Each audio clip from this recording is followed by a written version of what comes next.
ఏ ఒక్కడు ఉండడు. అవును. అదే వందల కోట్లు సంపాదించేటోడు వెంట ఎన్నో వందల మంది ఉంటారు. అవును. ఆ రూపాయి చివరికి ఏమవుతుందో నీకు తెలుసు, నాకు తెలుసు. అవును. మనకు వచ్చింది రూపాయి గుర్తు. ఆ అమ్మవారిని, ఆ అయ్యవారిని నమ్ముకొని మనం ఎన్నికల్లో ముందుకెళ్దాం. విజయం మనదే. సూపర్ అన్న. అన్న నాకు డౌట్, మన దగ్గర పంచడానికి పైసలు లేవు, వాళ్ళేమో కోటర్లు కోటర్లు పంచుతారట. ఒక్క ఇంట్లో 4 ఉంటే 4 కోటర్లు ఇస్తారట కదన్న. మనము కూడా డబ్బులు వంచుదాం, క్వార్టర్లు వంచుదాం.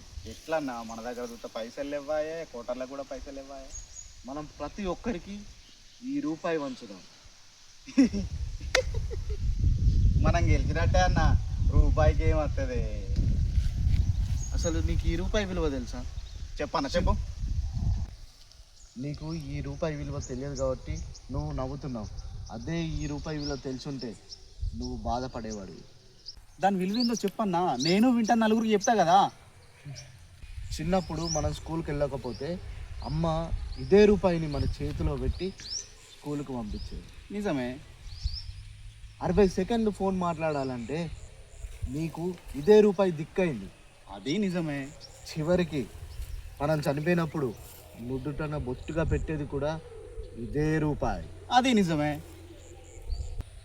అదే ఈ రూపాయి విలువ తెలిసిన వాడు ప్రజాధనాన్ని సక్రమంగా ఖర్చు పెడతాడు.